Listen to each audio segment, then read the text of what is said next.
तो नमस्कार दोस्तों, मैं हूं शशांक मिश्रा और हमारे इस YouTube channel doctor Santosh Mishra show में आपका स्वागत करता हूं और हार्दिक अभिनंदन करता हूं। आज हम डॉक्टर संतोष मिश्रा जी से जानेंगे कि प्री मैच्योर एजिंग या जिसे हम लोग असमय बुढ़ापा भी कहते हैं, उससे कैसे बचें या उसे ठीक करने के क्या उपाय हैं या वो क्यों होता है। तो डॉक्टर साहब, सबसे पहले आप हमारे दर्शकों को ये बताइए कि प्री मैच्योर एजिंग आखिर किसे कहते हैं। प्री मैच्योर एजिंग का मतलब ये है कि हमारे शरीर में, हमारे चेहरे पे असमय जो है झुर्रियाँ आ जाना, त्वचा रुखी हो जाना,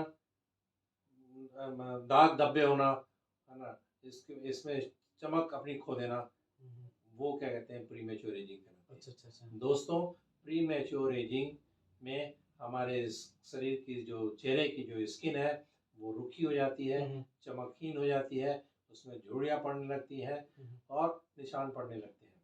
अच्छा। जिसके कारण आदमी की सुंदरता कम हो जाती है और इसी कारण लोग कम उम्र के होने के बावजूद भी ज़्यादा उम्र के दिखने लगते हैं। हाँ, बिल्कुल आपने ठीक फरमाया कि प्री मैच्योर एजिंग के कारण जो है, जो 40 साल का आदमी है वो 50 साल का लगने लगता है और 20 साल का जो है वो 30 साल का दिखने लगता है। हाँ। ज़्यादा कम से कम 10-20 साल ज़्यादा का दिखने लगता है और इसके कारण हमारे युवा काफ़ी ज़्यादा परेशान है, क्योंकि लगभग ये काफ़ी ज़्यादा पाया जा रहा है आज के टाइम पे। आजकल आपको मैं बताऊं शशांक जी, ये जो है प्री मैच्योर एजिंग हमारे युवाओं में भी बहुत हो रही है। हाँ, बहुत ज़्यादा हो रहा है ना। और वो लोग एक बार अगर आपके चेहरे पे झुर्रियाँ दिखने लगे तो एक आदमी जो है तनाव में आ जाता है, अरे अभी से बुढ़ापा आ गया। सही बात है ना। जी। तो फिर लोग जो है ब्यूटी पार्लर में भागने लगते हैं और एडवर्टीजमेंट देख के बहुत सारे केमिकल क्रीमें जो है यूज करने लगते हैं, जो कि शरीर के लिए हानिकारक है। सबसे पहले तो हमें जानना चाहिए कि क्यों होता है प्री मैच्योर एजिंग, क्यों हो रही है ना। ये हमारे लाइफस्टाइल में चेंजेस के कारण जो है वो प्री मैच्योर एजिंग हो रही है। बहुत सारे ऐसे फैक्टर हैं लाइफस्टाइल में जिन्हें अगर हम पहचान कर अगर उनको हम ठीक कर लेते हैं तो हम इस प्री मैच्योर एजिंग को जो है स्लो डाउन कर सकते हैं, रोक सकते हैं, कभी कभी रिवर्ट भी कर सकते हैं। मतलब कहने का मतलब कि आदमी वापस से अपनी उम्र का दिख सकता है। हाँ, मतलब उसी ओरिजिनल एज में दिख सकता है, उसकी बायोलॉजिकल एज जो है उसका दिखने लगेगा, है ना। एजिंग है ये तो एक समय के साथ चलने वाला प्रोसेस है, इसे रोका नहीं जा सकता। उम्र के साथ साथ वो तो बढ़ती जाती है जी, वो नहीं है ना। तो सबसे पहले जो फैक्टर्स हैं, लाइफस्टाइल फैक्टर्स, उनको जो अपन पहचान लें और उनको पहचान के एक एक करके दूर करेंगे तो ठीक हो। सबसे बड़ा फैक्टर आज का जो सबसे बड़ा फैक्टर है स्ट्रेस। अच्छा। आज हर कोई चाहे किसी भी उम्र का हो, है ना, युवा हो, बुजुर्ग हो, बच्चा हो, आदमी हो, औरत हो, हर कोई तनावग्रस्त है। जी बिल्कुल, है ना। सही बात है। बच्चा जो है उसको पढ़ाई का तनाव है, जी। युवा को अपने कैरियर का तनाव है, बिल्कुल, है ना, और बुजुर्ग को अपने बुढ़ापे का तनाव है, बीमारियों का तनाव है ना, और महिलाओं को अपनी गृहस्थी का तनाव है। इसी तरह पुरुषों को जो है ईएमआई का तनाव है। जी, जिसको जो मिल गया उससे आदमी, जिसे जो मिल गया, हर कोई परेशान है और उस परेशानी का कारण जो है हमने ही पैदा किया है। जी, सही बात है, बिल्कुल सही बात है। हमने अपनी जरूरतें इतनी बढ़ा ली हैं कि उनको पूरा करने के चक्कर में हम जो है उसके पीछे भागते रहते हैं। एक सिंपल सा उदाहरण मैं आपको बताऊं, अपना अनुभव जो है ना, पुराने समय में और आज के समय में क्या हमारी लाइफ स्टाइल में परिवर्तन हुआ जिससे इतना तनाव आ गया। पुराने समय में, हमारे समय में और हमारे जो माँ बाप थे वो एक बार जीवन में कोई चीज खरीदते थे। सही बात है। एक बार फ्रिज खरीद लिया, स्कूटर खरीद लिया, कार खरीद ली, या लगेज खरीद लिया, बर्तन खरीद लिए, एक बार खरीद लिया, लाइफ लॉन्ग चलता। अच्छा, उसको चेंज ही नहीं करते। अच्छा, है ना। और आज जो है वो क्या कहते हैं, हर 5 साल में कंपनियां ऐसा कर दी हैं कि उनके स्पेयर पार्टी बनाना बंद कर दिए, तो आपको मजबूरी में खरीदना पड़ता है। और दूसरा, देखा देखी। सही बात है। दूसरों की थाली हम देखते रहते हैं, अरे उसके बाद से गाड़ी आ गई, हमें अपना मॉडल चेंज करना है। तो इससे हमारी क्या जरूरतें बढ़ गई और जरूरतें बढ़ गई, खर्चे बढ़ गए। पहले मेरी क्लिनिक में, मोहल्ले में एक ही मेरे पास टेलीफोन था, अच्छा और अच्छा पूरे मोहल्ले के लोग उस टेलीफोन का उपयोग करते थे। अच्छा अच्छा अच्छा ठीक है। जी जी आज हर घर में कम से कम हर के पास में एक एक मोबाइल है, बिल्कुल बिल्कुल मिनिमम मोबाइल है। ये तो कुछ बिल्कुल लोगों आपने के सही पास दो दो मोबाइल है। उन मोबाइल का खर्चा बढ़ गया। हम्म, छोटी उम्र से बच्चों के पास में आजकल मोबाइल आने लगे छोटे छोटे बच्चे जो है 3 साल के 2 साल के बच्चे जो है वो हमसे ज्यादा जानते हैं मोबाइल। सही बात है सही बात है हर हमसे कोई बस फोन को ऐसे ऐसे करना वो सीख गया हमसे है ज्यादा जानते हैं। कई बार हमारी गाड़ी अटक जाती है जी तो उनसे पूछना पड़ता है जो हमारे नाती पोते हैं कि भैया इसको सॉल्व करो यार, बताओ। बिल्कुल सही बात कही आपने है ना। बिल्कुल तो सही बात कही आपने इस जी तरह तो ये सबसे बड़ा तनाव का कारण है। जी पहले तो बच्चों को हम लोग जो है मोबाइल दे देते हैं कि भाई ये किस हम्म, तरह लगा रहे।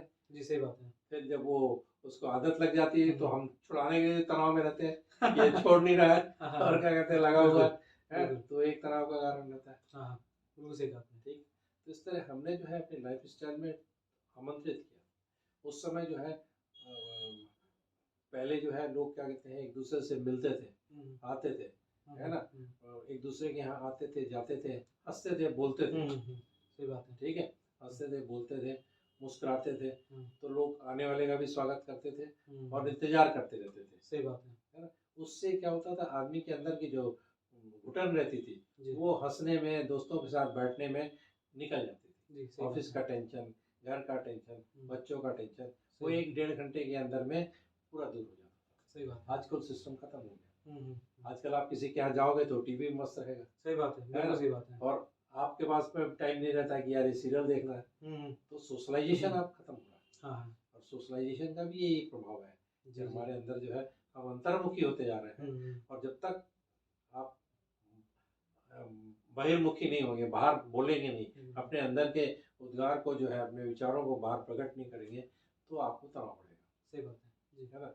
और ये जो तनाव जब बढ़ता है तो इसका जो असर है वो चेहरे पे आता है। अच्छा अच्छा समझ। जी जी हमारे जो चेहरे की स्किन है उस पे इसका एकदम से उदाहरण दिखता है। जो लोग टेंस रहते हैं, बहुत ज़्यादा तनाव में रहते हैं, उनके चेहरे की भाव भूमिका बदल जाती है बिल्कुल और उनके चेहरे में झुर्रियाँ बहुत जल्दी आने लगती हैं। अच्छा अच्छा है ना। प्रीमेच्योर एजिंग इसी को कहते हैं। अच्छा अच्छा अच्छा जो अच्छा झुर्रियाँ आ जाती है। जी जी जी है ना। जी उनकी वो ठीक से पानी नहीं, तनाव में रहने के लिए अच्छा ना अच्छा ठीक से खाते हैं न जी, पीते हैं तो हाइड्रेशन भी जो है कम हो अच्छा अच्छा जाता है। उनकी त्वचा जो है सूखी हो जाती है। तो हाइड्रेशन का भी असर पड़ता है डॉक्टर हाइड्रेशन का साहब भी फर्क पड़ता है। तो इस तरह जो है हमें सबसे पहले जो जरूरी है हमें अपना टेंशन दूर करना है। टेंशन दूर करना है। टेंशन दूर करने के लिए हमें अपनी जरूरतों को कम करने का है। सही बात अपनी है चादर में जितना है वो देख के पैर फैलाने का है। सही बात है ना। बिल्कुल सही बात है और अपेक्षाएं नहीं रखने का। हम सबसे बड़े तो टेंशन खुश का रहने कारण के होता है। तरीके के लिए आप क्या मूल मंत्र देना चाहेंगे अच्छा, दूसरा खुश रहने के लिए हमें 2 चीज़ों का बहुत ध्यान रखना चाहिए। कौन सी पहला, एक तो सेल्फ कॉन्फिडेंस होना चाहिए, अपने में आत्मविश्वास होना चाहिए बिल्कुल कि मैं ये कर सकता हूँ।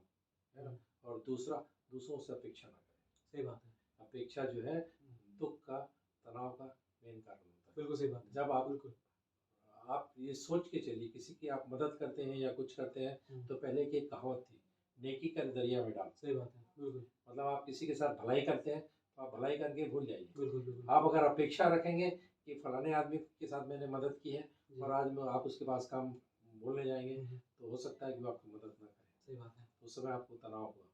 है ना। आप अपने बच्चों को पालते हैं और ये सोच के पालते हैं कि बुढ़ापे में मेरी सेवा करेगा, मेरी देखभाल करेगा और वो नहीं करता है तो आपको तनाव होगा। सही बात है इसलिए आप अपेक्षा न करें, अपने कर्तव्यों का पालन करें। बिल्कुल जैसा कि भगवान श्री कृष्ण ने भी गीता में अपने उपदेश में भी कहा है कि कर्म कर और फल की चिंता फल की मत कर चिंता। क्योंकि वो चिंता ही है जो कि तनाव का सबसे बड़ा कारण बन जाती है सबसे बड़ा कारण और बाद में वही आपको प्रीमेच्योर एजिंग जैसी प्रॉब्लम भी और फिर आप जो है हजारों रुपए खर्चा करके ब्यूटी पार्लर में बिल्कुल। उसको वापस लाना चाहते सही हैं। बात है है ना। तो आपको मैं एक बात और बताऊं बिल्कुल कि जो झुर्रियां हैं, प्रीमेच्योर एजिंग है, उसका 90% कारण जो है हमारे अंदर होता है। खाली 5 से 10% जो है वो हमारे एक्सटर्नल फैक्टर्स होते हैं जो क्या कहते हैं प्रभावित करते हैं। बाकी ज्यादातर जो हमारे इंटरनल जो फैक्टर है वही प्रभावित होते हैं। बिल्कुल सही कहा आपने बिल्कुल सही कहा हमें इस तरह जो है अपने तनाव को कम करने का है। बिल्कुल सही बात है ठीक है। तो डॉक्टर साहब पहला कारण तो तनाव हो गया और दूसरा कारण आप क्या मानते हैं कि प्रीमेच्योर एजिंग का दूसरा कारण क्या है दूसरा जो कारण है पॉजिटिविटी होनी चाहिए। हमारे में हमेशा हम अपना जो एटीट्यूड है पॉजिटिव रखें। अच्छा, पॉजिटिव एटीट्यूड रहने से आप में कॉन्फिडेंस आता है, और कॉन्फिडेंस आता है तो आपके चेहरे पे उसका इफेक्ट दिखाई पड़ता है, बिल्कुल बिल्कुल। रुतबा आता है, आपकी स्किन ग्लो करने लगती है ना, और आप हैंडसम लगते हैं जब आप बिल्कुल, कॉन्फिडेंट रहते हैं। जी। और जब आप क्या कहते हैं निगेटिविटी पे रहती है, हावी रहती है, तो आप बुझे रहते हैं, बिल्कुल बिल्कुल, है ना, मुरझाए रहते हैं, तो आपकी स्किन जो है उसी ढंग से मुरझाई हुई रहती है, बिल्कुल है ना, तो वो रुखी रहती है, और क्या कहते हैं डिहाइड्रेट रहती है, और अजीब सी दिखेगी। बिल्कुल सही बात है ना। तो दूसरा क्योंकि सबसे क्या होता है कि जो जब हम पॉजिटिव सोच करते हैं तो हमारे शरीर में जो बहुत सारे हार्मोन्स होते हैं, बिल्कुल बिल्कुल, उनमें से कुछ हार्मोन्स जो है हमारे शरीर के लिए अच्छे होते हैं, फ्रेंडली होते हैं, जो हमारे शरीर को फायदा पहुंचाने वाले होते ठीक हैं, है ना। और कुछ हार्मोन ऐसे होते हैं जो क्या कहते हैं हमारे शरीर पे गलत प्रभाव डालते हैं, खराब प्रभाव डालते हैं। उनके नाम तो बहुत लंबे हैं, बहुत सारे हार्मोन्स हैं, इसलिए उनको याद रखने की बजाय शॉर्ट में आप ये ध्यान संक्षेप में ही बता रखिए के हाँ, गुड हार्मोन और बैड बैड हार्मोन। हार्मोन, ठीक है, तो जब आप पॉजिटिव रहते हैं ना जी। तो गुड हार्मोन का सिक्रेशन होता है, अच्छा अच्छा, और जब गुड हार्मोन का सिक्रेशन होता है तो आपको अंदर से फील गुड आता है। सॉरी, जब अंदर से फील गुड आता है तो आपके चेहरे पे ग्लो आता है, बिल्कुल बिल्कुल सही बात है ना, चमक आती है, प्रसन्न रहते हैं। जी जी तो आप जो लोग प्रसन्न रहते हैं आप उनके देखेंगे उनका चेहरा दमकता रहता है अलग से। तो इसलिए दोस्तों जितना हो सके आप इस वीडियो को लाइक कीजिए, शेयर कीजिए, और अपने परिवार में, अपने जानने मानने हर किसी में इस वीडियो को जरूर शेयर कीजिए, जिससे सब तक डॉक्टर साहब का ये मैसेज जा सके कि किस तरीके से वो अपने प्री मैच्योर एजिंग से बच सकते हैं या उसको कंट्रोल कर सकते हैं, और किस तरीके से वो तनाव मुक्त भी हो सकते हैं, क्योंकि डॉक्टर साहब ने तो तनाव मुक्त होने का भी एक बहुत अच्छा मंत्र दिया है, जो कि मुझे लगता है कि हर किसी को फॉलो करना चाहिए। तो मिलते हैं दोस्तों अगली वीडियो में, हम अपनी स्किन केयर की इस श्रृंखला को आगे भी जारी रखेंगे। तब तक के लिए नमस्कार। नमस्कार।